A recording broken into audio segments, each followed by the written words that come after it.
Yeah, so I had no idea what the heck was going on. I showed up oblivious to the path went on February 28th, where a tour guide informed me of the date's significance. I then began to see people crowd the streets, and soon there were thousands of people all over the place, most if not all of them dressed in black. I followed a crowd down this narrow street, which led me to this protest that happened to be in front of the Parliament building.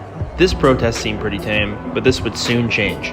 I decided to head back to my hotel because I was tired, and that's when things started to escalate. Of course, I wanted to see the action, so I planned to hike to Mount Lycabettus for a better view. But on my way there, I ran into a group of protesters, throwing glass and other objects at an army of police. The police in riot shields then began walking down the street to try and de-escalate, but this did not stop the protesters at all.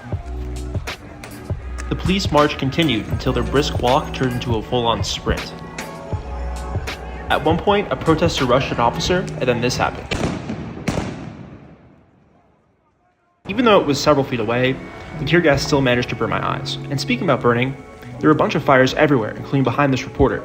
At this point, there was fire down every street corner, as protesters used them to block intersections and law enforcement from getting through. The streets were also littered with paper, with many landmarks containing both graffiti and various signage. Gas masks were also worn because of the tear gas and fire, and police rode around on these motorcycles. They would also argue. There honestly wasn't really much they could do.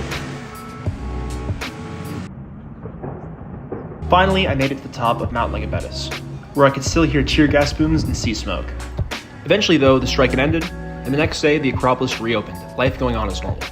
In the end, while I didn't expect it, I'm happy I got to experience the February 28th strike.